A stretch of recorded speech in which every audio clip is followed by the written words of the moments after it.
Bas Reb Dov. We thank our Daf Yomi sponsor for today. Again, anonymous sponsorship in the Zchus of Refuah Shlema for Mordechai David HaKohen Ben Pesalea. And we hope that on the merit of our Talmud Torah, the Neshamas will have an Aliyah, the family Zein Nechama, and all those who require a Refuah should have one together with Kol Cholei Yisrael. And I will say, with that, let us begin. So incredible daf ahead of us today. Today's daf is Mem Gimel. So we are picking up on Mem Gimel Amud Aleph 43a, and we are picking up 2, 4, 6 lines down from the top. Rabbi Yosef Amar. So we'll see. So just to reorient ourselves a little bit, in yesterday's daf, I'll just tell you, I'm always a little bit conflicted about Motzei Shabbos Daf. So the reason I'm conflicted is like this: Shabbos is a long Shabbos. And it's really important that we use our Shabbos for learning, for everything else. I always get nervous that if we do Motzei Shabbos Daf, then people don't feel an achrayus to go ahead and do it on Shabbos day. So, but I'll be down l'kav sechos that everyone used today for Chazara for the last 7 dafim for this week. That's I didn't have a chance to see this daf. All right, good. So with that, I had to get that off my chest.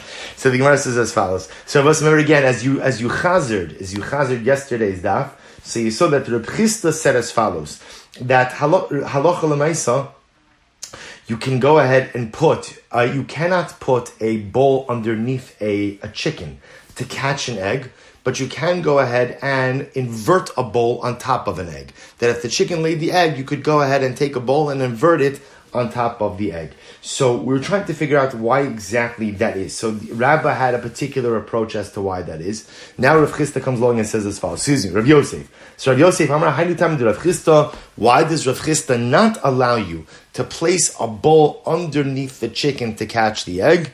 Mishum de kamavato kli mehechano. We'll say it's quite a fascinating idea. Because halacha l'maisa, when you go ahead and you place a bowl underneath the chicken to catch the egg, what are you effectively doing? You're going ahead and you are negating the purposeful use of a kli. In other words, a kli has a purposeful use. You could use a kli, you could use a utensil.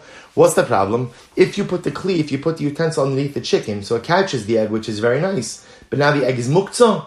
Therefore, again, once the bowl has the egg in it, the bowl is no longer usable. So what Rabbi is pointing out over here is what Rav Yosef is pointing out is something very interesting. In the name of understand that Rav Chisda's idea is that on Shabbos, essentially you are not permitted to make a utensil unusable.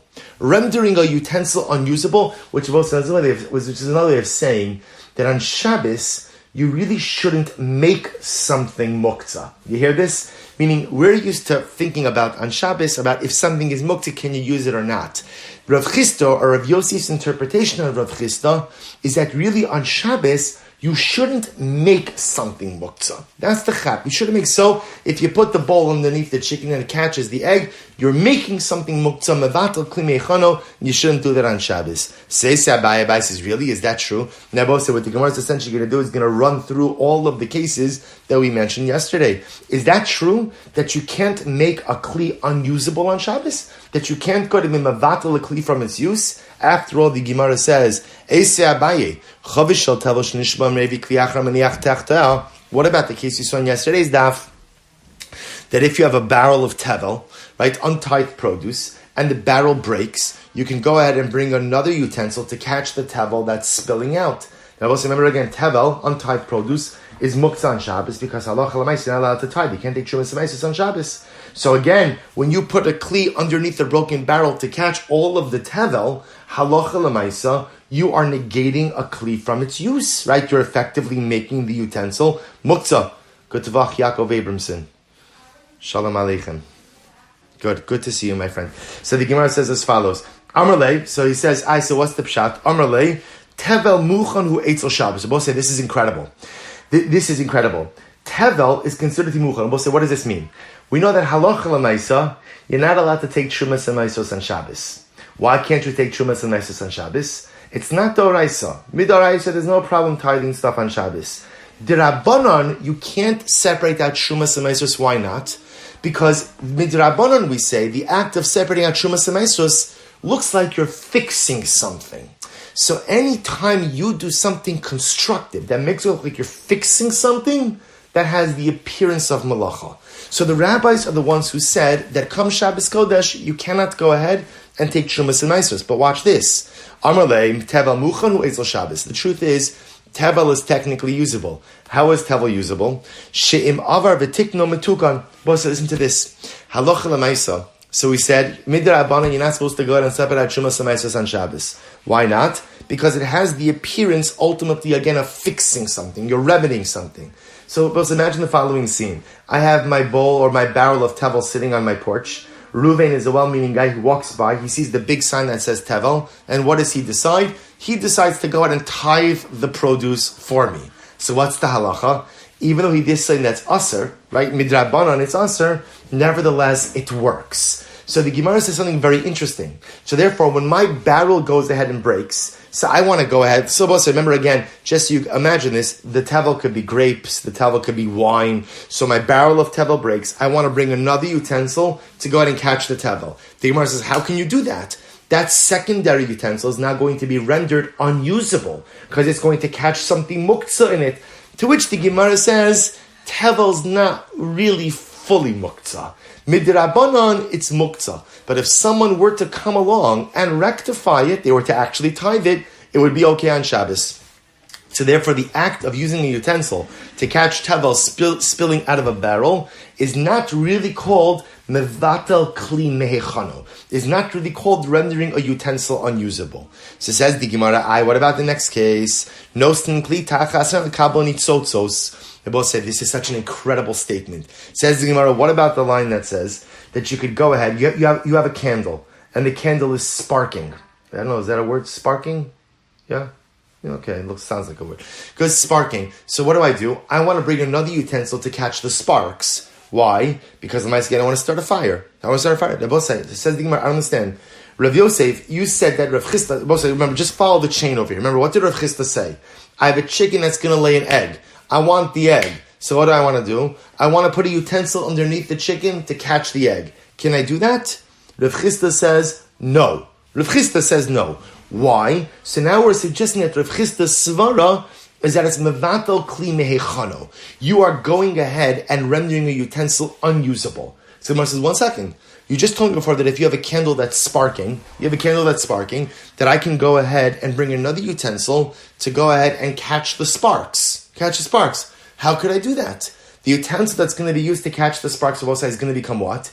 Is going to become muktzah. Is that not a case of mevatel kli mehechano? You're rendering a utensil unusable. Also, to which the Gemara says, Amrav Huna Brei Rav Yeshua, nitzotzos ein bahen mamish. Sparks have no substance to them. Right? So what does he say? What does he mean when the kli catches a spark? If you look in there, what are you going to see in the kli? And the answer is, nothing. Nothing. So technically speaking, you're putting it there so that nothing catches on fire. But lamaisa, there's not much. As say, you hear, there's an incredible musar in that statement also. Nitzotzos ein bahen mamish. Sparks of inspiration are not all that meaningful. What does that mean? Spark is only meaningful if it lights something on fire. If there's just a spark, and it's just the nitzot, it's beautiful and it's wonderful. But the spark itself, ein bo mamish, it has absolutely nothing to it. They both say, don't we experience this all the time? We have these sparks, these moments of inspiration. I think especially, like in these days, there are things I think that we are finding inspirational that we wouldn't normally find inspirational, but we're living in such a different time and looking at things so differently. But the shaila is when you have that spark, so what do you do with it? The great tzaddik Rabbi Levi Yitzchak Berditchev, on Matzei Shabbos, there's a very important inyan to speak about tzaddikim. So Rabbi Levi Yitzchak Berditchev, he used to say that when a person feels a moment of inspiration, the first thing you have to do, he says, open up a chumash and learn a pasuk. Or go do a mitzvah right then and there. Why? Because inspiration comes and goes. But if you take inspiration and you plug it into an act, you plug it into a concrete action, then even when the inspiration is gone, the action, the maisa, is still there. So I'll say that's the Gemara. Nitzotzos ein bahen mamish. Sparks are nice, but there's nothing really to them. It's only what you do with the spark that matters. Incredible. Dechin kora. What about the next case? Kora shnishbara somchin osa b'safsal barukos hamita. So we also remember again, this is all just repeat from yesterday. What about the case that we saw where you have a beam in your house that breaks? So what did the Gemara say? You can go ahead and bring a bench, or you could bring bedposts to support the broken beam. But by doing that, aren't you rendering the bench or the bedposts unusable? To which the Gemara says, Durafi, Dibai Shakile. Siyabo said the image we have ultimately is that like you're wedging the bench or you're wedging the bedpost underneath the beam. No, it's positioned there, but it's loose. So if you want to be able to take it away, you could easily take it away as well. So the Gemara says, what about Nostin Kli Tachas Adalav B'Shabbos? What about we said before that if you have a leak in your roof, you can go ahead and put a bucket underneath the water so that it shouldn't cause any water damage? Isn't that mevatal kli mehechano? Are you not going ahead and negating a kli? It's no longer usable. To which the Gemara says, bidlaf haroy. We're talking about water that's drinkable. So because the water is drinkable, therefore the kli doesn't become muktzah. Fine. So we'll say, so remember, so here's what we're trying to figure out. We're now just trying to figure out the svara for Rav Chisda, right? And Rav Chisda's entire logic, what the Gemara suggests, Rav Chisda, here's what we know. Rav Chisda tells me, I cannot put a bowl underneath the chicken to catch the egg. That's what I know. Machlokes now, why? So where we're holding right now, which is Rav Yosef's interpretation, is mevatel kli mehechano. Essentially, we'll say, on Shabbos, you cannot make something muktzah. That's pretty much it. You cannot go ahead and make something unusable. So I said the Gemara, what about all these cases where it sounds like you're making something unusable? So the Gemara has a different answer for each of the cases. You're not really rendering it unusable. Good. Next, the Gemara goes weiter. So listen to this interesting case. Here's what you are allowed to do. Let's say you have chicks. So if you can imagine, you want the chicks to be able to go, let's say, into the chicken coop. So what do? But the chicks maybe are a little too short. So you want to invert a utensil so that the chicks could use it as a step to get in. So the Gemara says, you could invert the basket so that the chicks could go up and down. So the Gemara says, what do you see? Ultimately, what does this seem to tell you? This seems to say that halacha l'maaseh, the chicks are going to use it. You can go ahead and carry and move such a utensil on Shabbos. V'atanya asla taltalo. But we learn you're not allowed to use. Rabbi said if the chicks are using it, then you can't use it. To which the Gemara says, ba'olden alav. No. When can't you use it? If you inverted it for the chicks, you can't use it when the chicks are on top of it. So if the chicks are going up and down, you can't use it. But if the chicks aren't on it, you can use it. We have another brayso that says that even if the chicks aren't on it, you still can't use the utensil. To which the Gemara says, wow. So I'll say, I just want to point out to you, you'll notice that it seems like, it appears that we have entered into Hilchos Muktzah. We'll say, so for those of us this is not our first, Shas rodeo. So, Gemara sometimes operates like this, where we'll go ahead and we'll launch into a new discussion without any framework, and then like the pieces of the framework come to us. And now the Gemara is about to espouse what is perhaps one of the most important aspects of Hilchos Muktzah. So the Gemara says, what's the case? The Gemara says, ba'odan alav kol ben hashmashos. Mido diskatzay leben hashmashos is katzay lekuli yoma. Wow. So to which the Gemara says, when is the Muktzah status of an item concretized? So the Gemara says a muktzah status is concretized and solidified ben hashmashos. Whatever your status ben, remember ben hashmashos is the twilight period, which essentially for our purposes will be the period of time from sunset until tseis, which is for our purposes, right? Remember from brachas, we had this whole crazy machlok that when ben hashmashos is.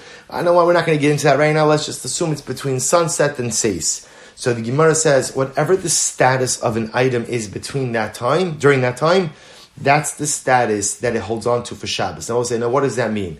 What it means is, if you have something that is muktzah, ben hashmashos, even if for some reason it becomes unmuktzah over the course of Shabbos, its muktzah status remains for the entire Shabbos. What's an example of that? Here's the example. You went ahead and you inverted. You're a nice guy. You're friends of the animal kingdom also. So you inverted your basket so that the chicks could go up and down. And the whole ben hashmashos, the chicks are on and off. They're always on the basket.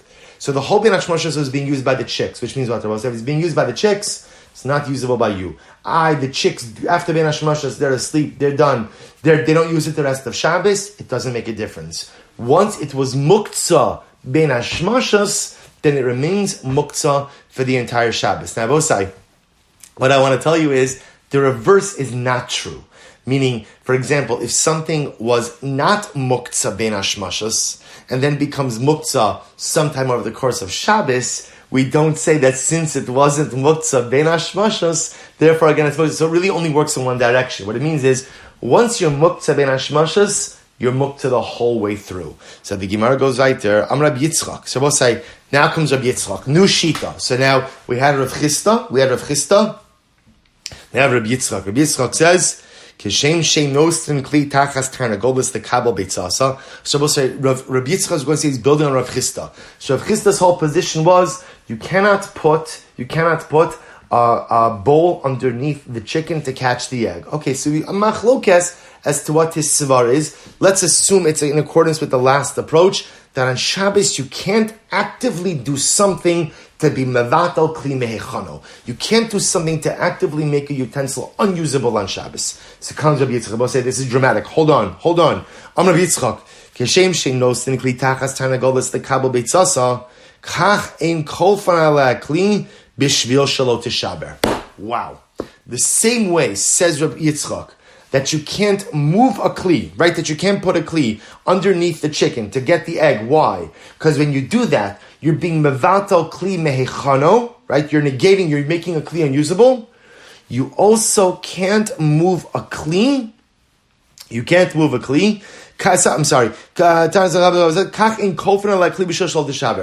Not only can you not move a kli to catch the egg, but you also can't move a kli to put over the egg. This is different than Rav Chisda, right? Rav Chisda said you can't put a kli underneath the chicken to catch the egg. Mevatel kli mehechano. Rav Yitzchak takes it a step further. Not only can you not put the kli underneath the chicken to catch the egg, but even once the chicken laid the egg, you can't move a kli to put it on top of the egg. Why not? Here we go. Kasavar ein kli nita ala davar hanitel b'Shabbos. Wow. Because Rabbi Yitzchak has a very restrictive shita.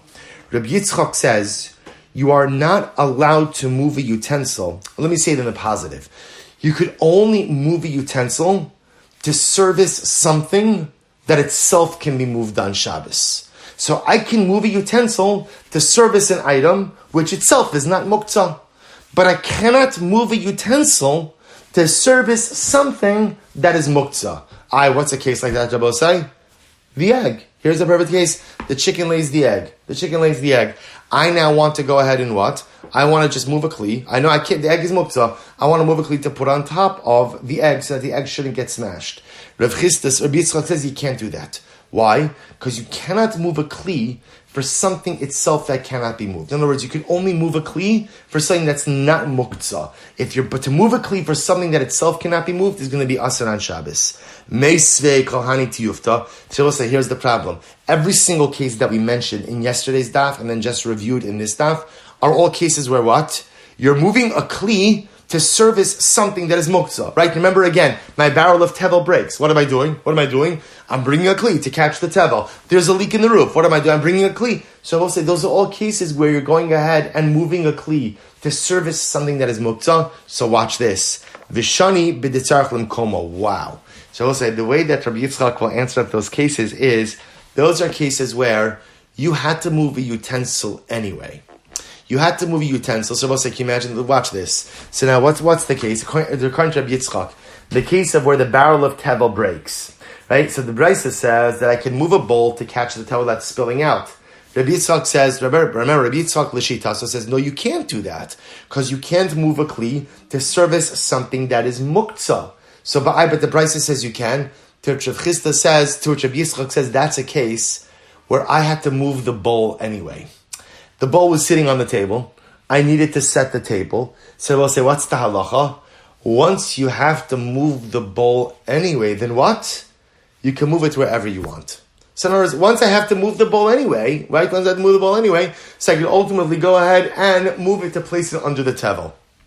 But Rabbi Yitzchak says to just actively move a kli in order to go ahead, and service something that is muktzah, that you cannot do on Shabbos. Incredible. Tashma. So let's go weiter. So we'll say, so just so you know, we're going to spend probably the rest of the daf tonight focusing on this shita of Rabbi Yitzchak. So we'll say, so just solidify this shita in your mind. It's a simple one, but it's actually going to see very intellectually complex. In other words, if Chizda says you could only move a kli. Now remember, the kli in question, Rabbi says what? The kli in question is just a regular kli, totally not muktzah. Rabbi Yitzchak is advancing this idea that on Shabbos in general, there is a utensil mobility limitation. You can only move utensils to service things which themselves can be moved. But you cannot move utensils to service things which themselves are muktzah. So the Gemara says, let's go back to Tashma. Achas beitza shenolda b'Shabbos v'achas beitza shenolda b'Yom. Whether you have an egg that was laid on Shabbos or an egg that was laid on Yom Tiv, ein metaltalin lo lekasos ba'as hakli. So we'll say, so the egg itself is muktzah. Remember again, and the egg is muktzah on Shabbos and the egg is muktzah on Yom Tiv, right? Because remember again, the egg itself falls under the category of what we call nolad, right? Nolad. We're going to see more about nolad in the coming days. Something that wasn't in existence before Shabbos and Yom Tiv came into existence on Shabbos and Yom Tiv is a category of muktzah called nolad. So therefore, you can't move the egg, and you can't move it all the kasas bo'as hakli. So apparently, people would sometimes, it's actually interesting, they would use eggs as like a bottle stopper. You know, you ever lose the cork to the bottle of wine on Shabbos? Now you have an idea. Right? So they used to use the eggs as a bottle stopper, or the Gemara says, v'lo kasas bo'as hakli, v'lo smoch ba kari hamita. So I'll say, so what is it? I guess if you hold it, if you apply pressure to the egg lengthwise, right? The egg doesn't crack, so I guess you want to go ahead and, support the bed with the egg. So the halacha is, this aval, but what can you do? If the chicken lays an egg on Shabbos and Yom Tov, so you can move the egg because the egg is muktzah. But what can you do? You could invert the kli and put it on top of the egg. So we'll say, it's a kasha. Rabbi Yitzchak just said you can't do that. Rabbi Yitzchak said you cannot move a kli on Shabbos to service something that itself cannot be moved. To which the Gemara says again, what's the case, Rabbi saying? The case is where you're moving the utensil for the purpose of going ahead. I don't think this was on, sorry.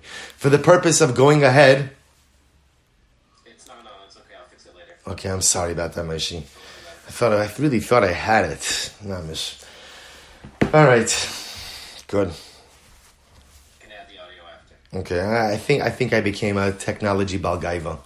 HaKadosh Baruch Hu smacked me down pretty hard. Okay, no. Okay, so the Gemara says as follows, sorry. So the Gemara says, so what's the case? So hachanami b'ditzarach limkomo. Ultimately, again, what's the case? The case about say same thing, where I needed the makom, right? I needed the space. In other words, the kli was occupying space, and so I needed that space. So once I'm moving the kli, I can go ahead and move it even to go ahead and cover the egg. Tashma. Supposed to say these fascinating cases. Supposed to say, remember again, these are all questions on Rabbi Yitzchak's shita. So Tashma, parson machatzal sagabi avanim b'Shabbos. Supposed to say, let's say you have stones. Now Rashi points out over here that what are the stones? The stones over here are stones that are going to be used for building. So sometimes if a person has stones that are ready for building and it's raining, they want to cover the stones. Why? Because apparently when you want to build with stones, so first of all, sometimes heavy rain could erode the stones. But then more than Rashi says, if you want to build with them imminently, if the stones are wet, it's harder for the mortar to stick to it. So now I want to build on Sunday. It's raining now on Shabbos. So what does the Braisa say? I can go ahead and put a mat on top of the stones. Shabbos says, so what is that a case of? Now the stones are muktzah, and yet what is the Braisa allowing me to do? The Braisa is allowing me to move a mat to cover the stones. So here you see that you are permitted to go ahead and move an object for the sake of a muktzah item. That contradicts Rabbi Yitzchak. To which the Gemara says, "Ba'avanim mikurzolos techazin lebeis hakisei." What are we talking about? Sharpened stones. The stones, even though they're going to be used for building, they're sharpened. So also because they're sharpened, everyone knows, you could also use them for wiping yourself after one defecates. Times have changed a little bit. I don't think this requires Rashi, right? But you understand. So again, these stones were usable. So what the Gemara is answering over here is, although they were set for binyan, they had a permitted use on Shabbos also. That's why you can go ahead and cover them on Shabbos. Weiter. Tashma. Porson machatzalos agabe levenim b'Shabbos. So the ishtayer mibinyana. So I'm sorry. So I will say furthermore, same idea. You have bricks. So now you have bricks left over from building. It's raining. You could spread a mat over it on Shabbos. So we'll say once again, what is this a case of? This is a case of where halacha l'maisa, you're going ahead and moving an object for the sake of that is mukta. To which the Gemara says, Techazyon lemizga alayhu. It's talking about a case where the bricks are large enough that you could recline on them. In other words, we'll say the bricks have a permitted use as well. So because they have a permitted use, therefore halacha l'maisa, you could move an object to cover them on Shabbos. Tashma, porsin machatzalas agabe kaveres tevorim b'Shabbos. Both listen to this. You have a beehive. So also remember again, a beehive, mistama is muktzah, right? Because the beehive is muktzah, the bees are muktzah, everything is muktzah. It's raining. So now, I take that back. Before we get into rain, so the Gemara says, the Raisa says that you could take a mat, you could take a machatal, so it's like a mat. You could take a mat and you could cover the beehive. B'Shabbos. Why?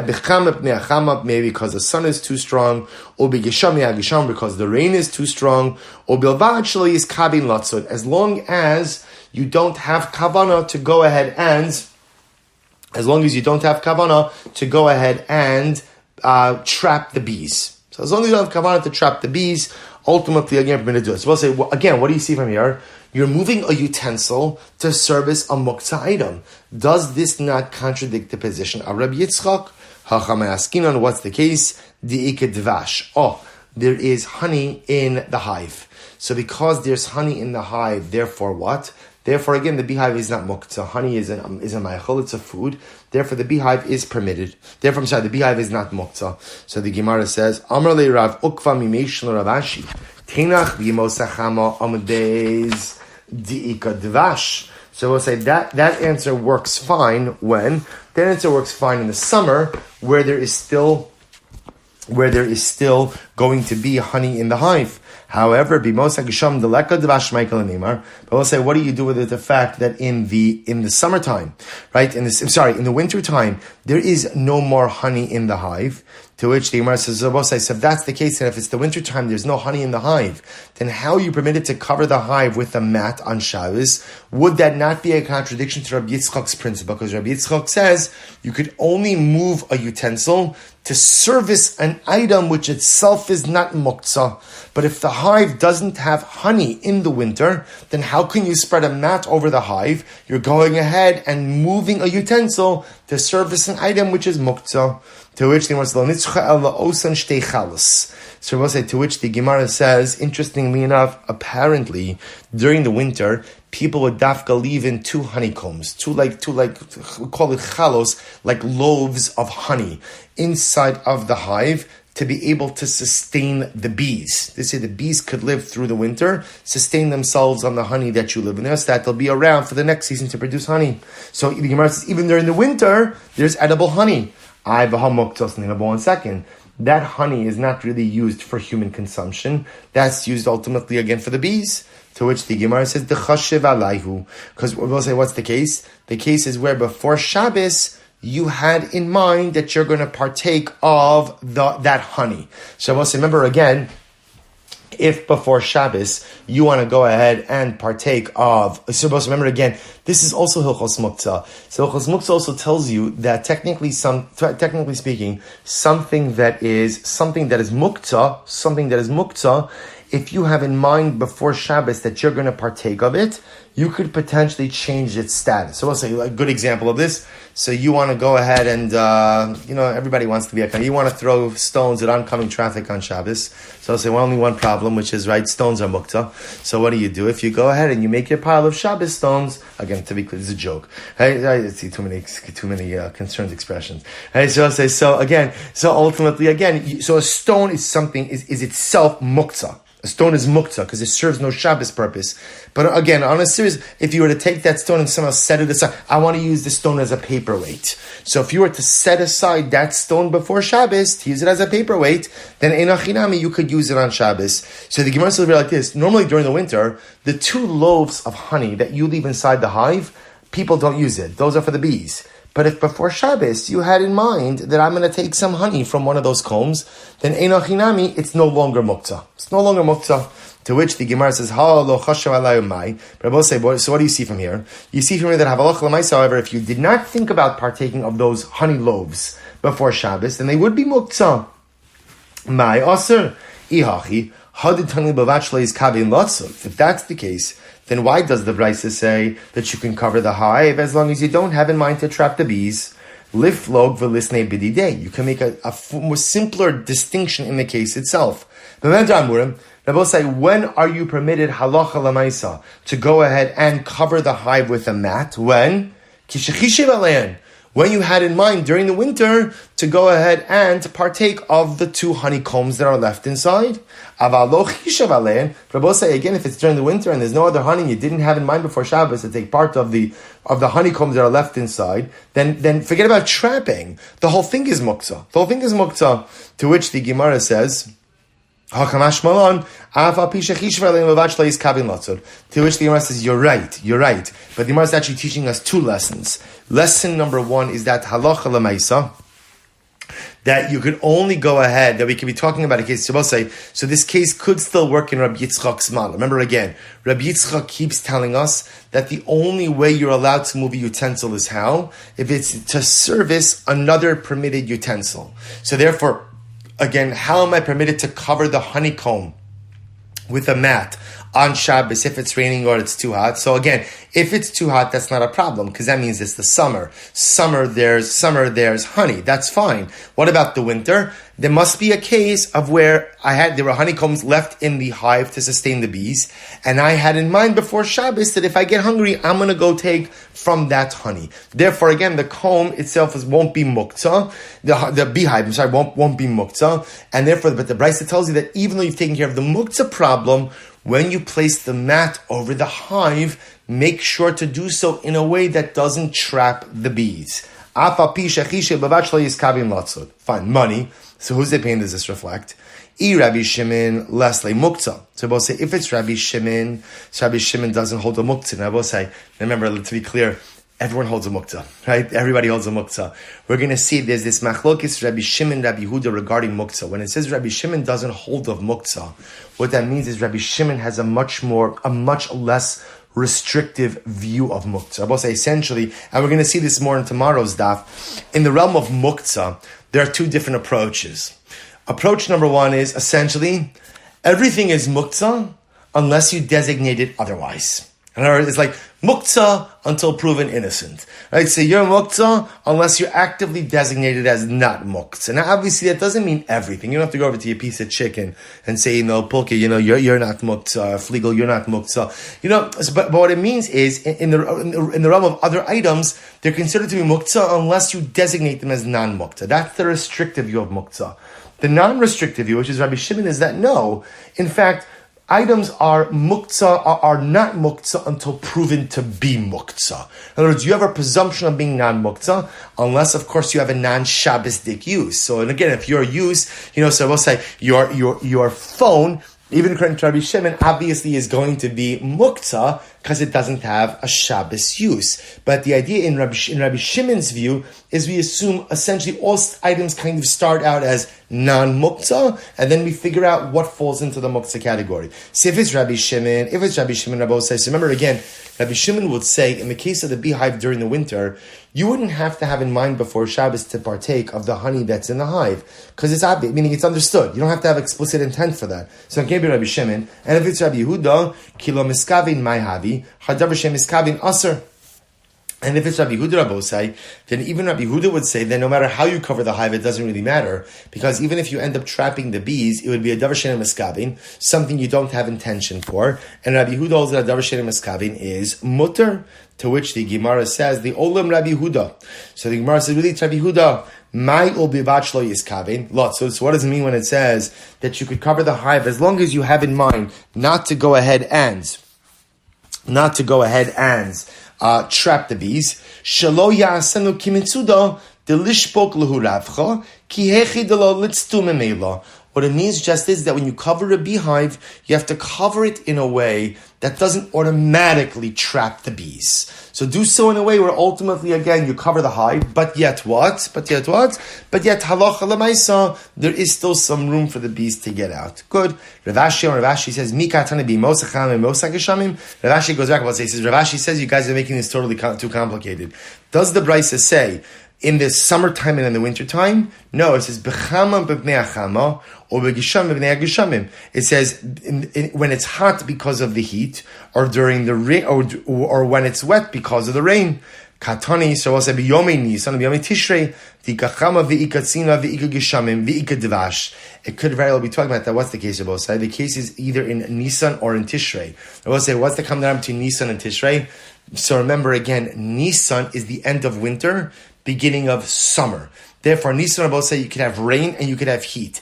Tishrei, same thing. Tishrei is the end of summer, beginning of winter. You could have rain and you could have heat. So therefore, it's possible that the Bryce is just saying, don't worry about that. It's not talking about one case of winter, one case of summer. It's talking about a case where you could have either weather potential. And what is it saying? V'ikadvash. And I both said the good news is that both in Tishrei and both in Nisan, there is still plenty of honey in the hive. In which case, again, by definition, a beehive won't be something that is mukta, because halacha l'maisa, because there's accessible honey in there, therefore halacha l'maisa is usable on Shabbos, and therefore, again, let's bring this full circle. Therefore, when the Brisa says that you could cover it, that's not a case of moving a utensil to service something which is mukta, and therefore it's not a contradiction to Rabbi Yitzchak. Amru Rav Sheshes, Poku va'amru li Rabbi Yitzchak, so Rav Sheshes said, go out and tell Rabbi Yitzchak that Rav Huna already explained his shita in Bava. Both sides, this is a dramatic case. Dama Rav Huna, listen to this. Osin mechitza lemeis bishvil chai, ve'ein osin mechitza lemeis bishvil meis. Also, listen to these words.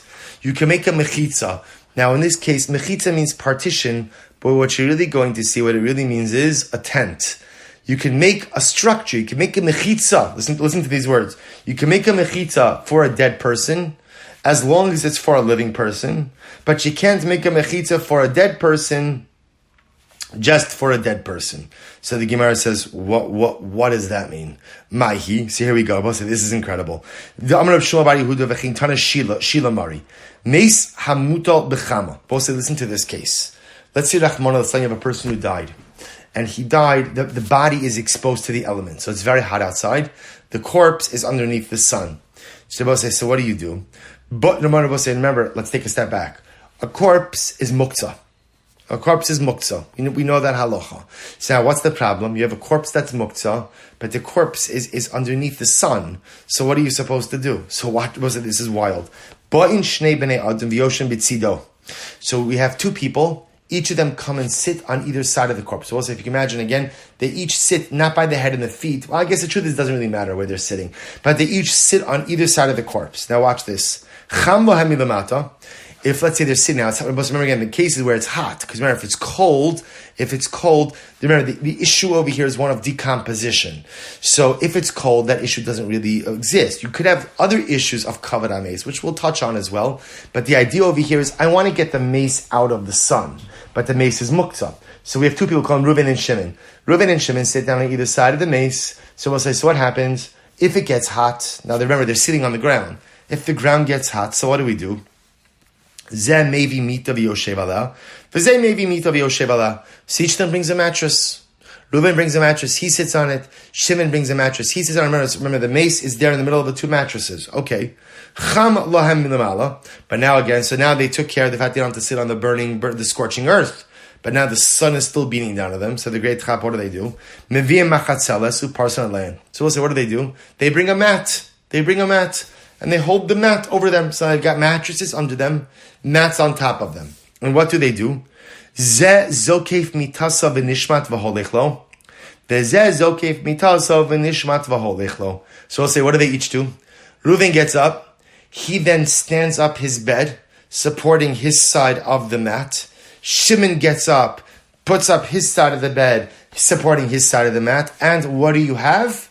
You have a structure, you have a tent, now shielding the mace from the sun. Right? And therefore what happens? Mechitza asuya me'eleha. So we'll say, so now remember, what's driving this? What's driving this is Rav Yitzchak's Shita. Remember again, I will say, Rav Sheshis is just saying, by the way, in Bava, we already said this also.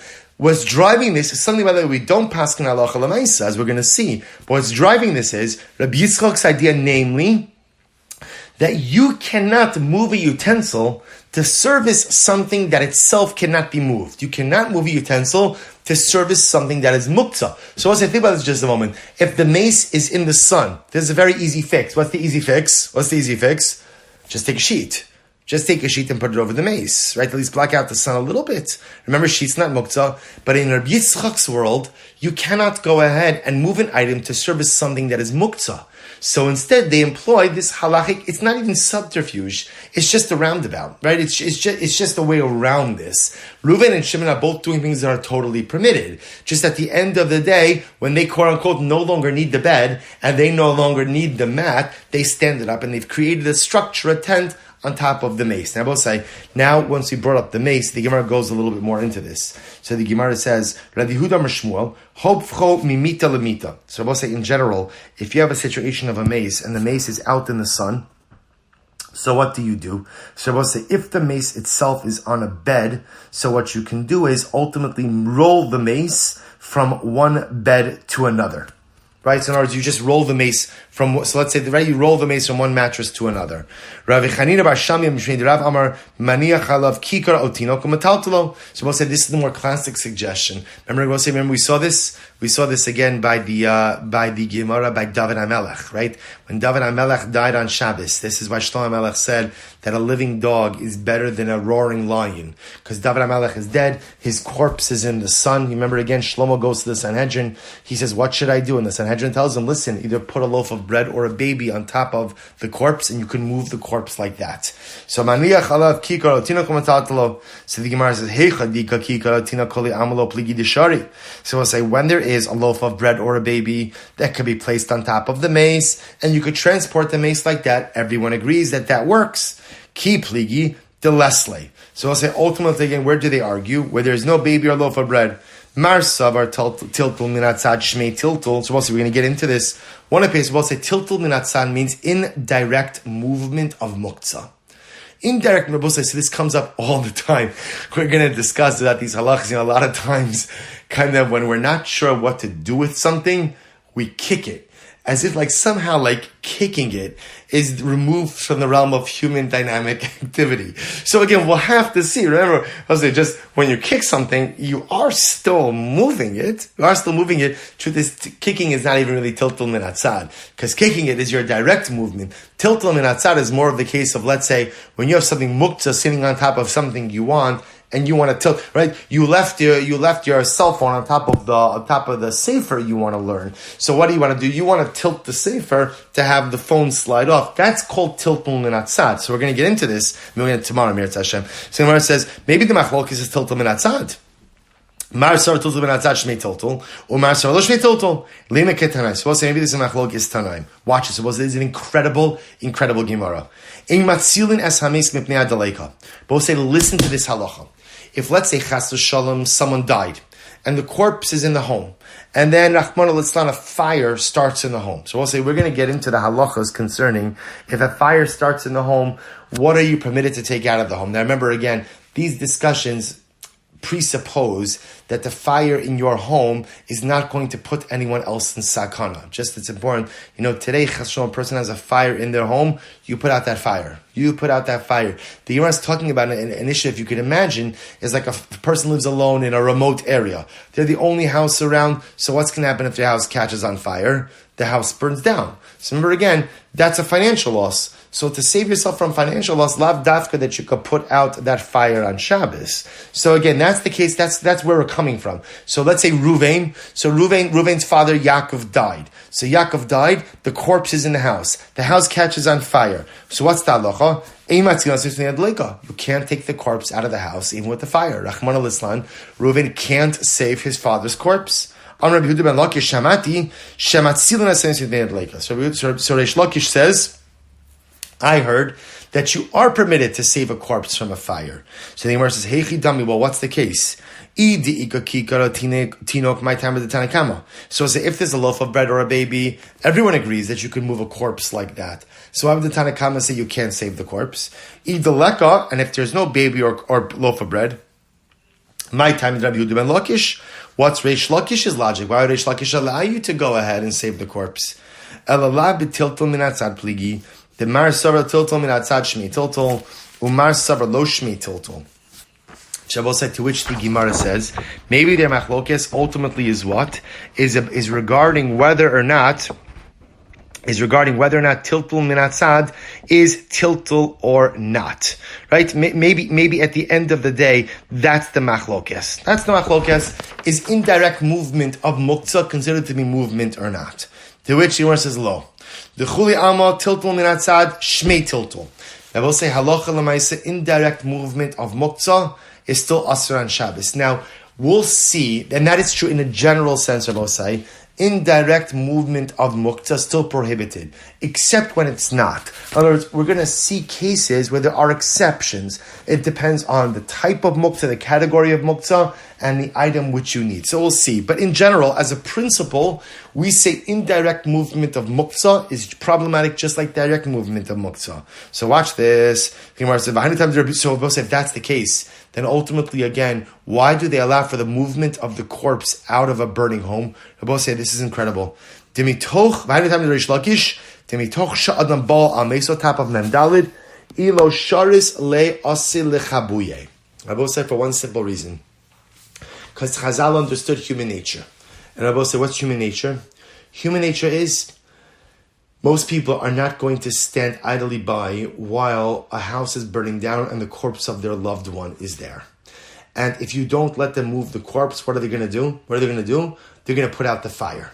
So Rabbi said, it's incredible, by the way. This to me, Gemaras like this show you one of the most magnificent dynamics of Yiddishkeit, how Judaism is a system that incorporates very much human nature and understands human nature and understands there's sometimes if you make people choose between loved ones and HaKadosh Baruch Hu or loved ones and halacha, so very often they're going to choose their loved ones. It's just human nature. So therefore, if Chazal tell me, they tell Ruvain, your father who passed away, the body's in the house. Now the house is burning down. So by the way, you can't put out that fire because at the end of the day, ultimately again, that's an Isser D'Oraisa. You also can't move the body because the body's muktzah. So what's going to happen, says the Gemara, Ruvain's going to put out the fire. He's going to put out the fire. I will say, so it was interesting. Why do you assume that he's going to put out the fire and not go ahead and just carry his father's body out? Because once a person is going to do something wrong, they might as well do the avera that's going to have the greatest amount of benefit. Right, so I killed two birds with one stone. Maybe wrong expression, but you understand. Meaning, at the end of the day, go ahead and save the house, save my father all at once. Maybe also it could be a mitzvah, can't it's like whatever. So the Gemara says as follows: So maybe Yehuda bar Shila halacha Rabbi Yehuda ben Lakish b'meis. So Rabbi say therefore again the halacha is like Reish Lakish by a mace. And Rabbi say, this is indeed the halacha. I'll tell you something amazing. This is in Siman Shin Yud Aleph Sif Aleph. A really quite an amazing halacha. Quite an amazing halacha. Okay, so the halacha is mace shemuto b'makom shar elav mimei adleika. So we'll say if you have a corpse and the corpse is lying in a place where there's a fire, there's a fire that's there, I'm concerned that the body's going to become incinerated. So we'll say ultimately again, ideally, if there's a loaf of bread or a tinok, right, then that's the best thing. You place something non-muktzah on the mace and carry the mace like that. If that's not available, if let's say the mace is on a mattress and you have multiple mattresses, then the best thing you could do is what? So move, it sounds like a lack of cover to the mace, but well, it is lack of cover, but you're trying to save the body. So what do? You go ahead and you roll the mace. That's now I will say, remember, that's tiltum and outside. You're not directly handling the mace. Instead, you're moving the mace from one mattress to another. Vim ein lo lozeh velozeh mitaltelo tiltel gomer. Oh, we'll say, and if you have neither, if you have neither halacha lemaisa, the mattresses to roll the mace, or for that matter, again, the loaf of bread or the tinok, then you just go ahead and you move the mace itself. Now, the Shulchan Aruch does give a qualification for this, v'chol zeh ba'oso reshus, that ultimately, again,